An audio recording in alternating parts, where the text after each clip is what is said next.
Okay, I'm sure you guys all ready. Are we ready?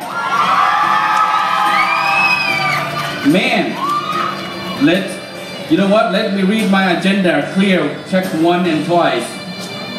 Okay, I think I'm right. Tu của who step forward or step tận đây nọ. Yo, bây tuần sai của yo tàu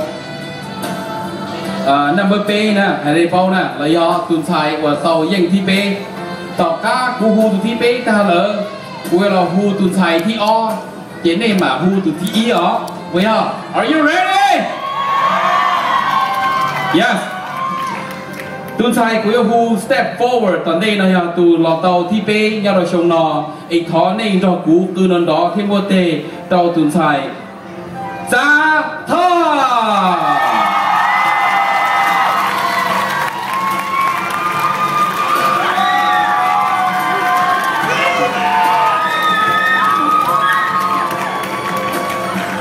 Giá thọ nè, hay đó này bao giờ giá thọ tàu tan trò dò xa bùa nâng gỗ bê khả nền là dò xa bùa nâng gỗ bê được có score nè. Ta chỉ nói thọ cho sở sĩ khiông, xã lý khiông thiên tu Vice President lo cho sản xia. Thọ cho Vice President thiên này nè, cả chi lo cho chính phê của hôn nữ nè.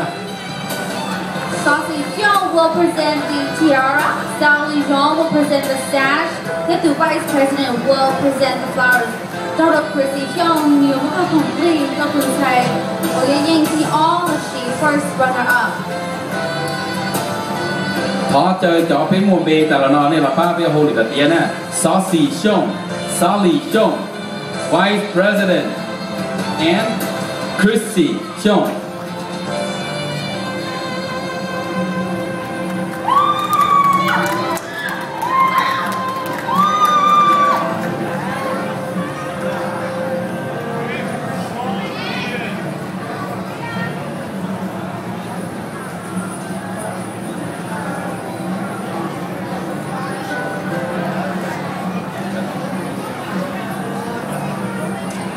Okay, mấy bộ tao ready.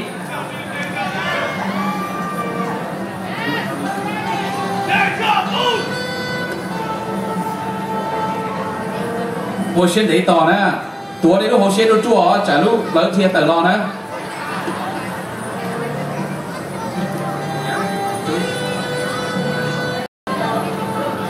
Okay, cụ sai be ready. So the next person của who tận đây là nè.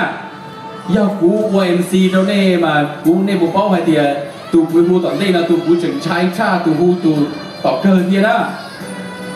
Giờ đi nó bây giờ staff so not ready, bây giờ thời cho tôi là not ready and bây giờ audience nè bộ tao ready.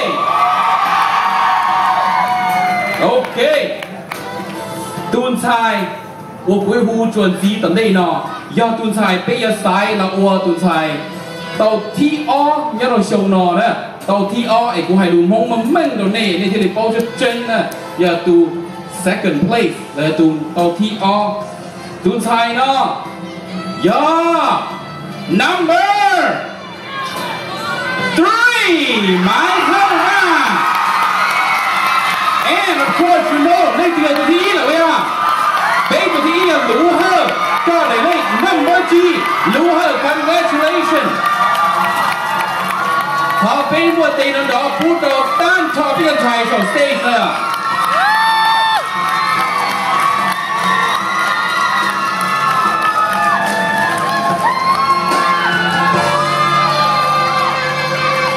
Congratulations tụi thầy lưu hơi máy hơi và xa thọ thiệt ta cho biết trai cho show lưu stage nó.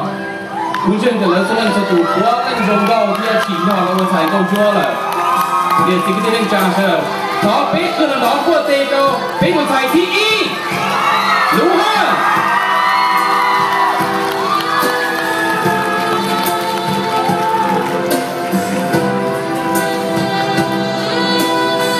Dọn giống nè, nên chó một con thầy đua. Bây giờ mà là thầy đua.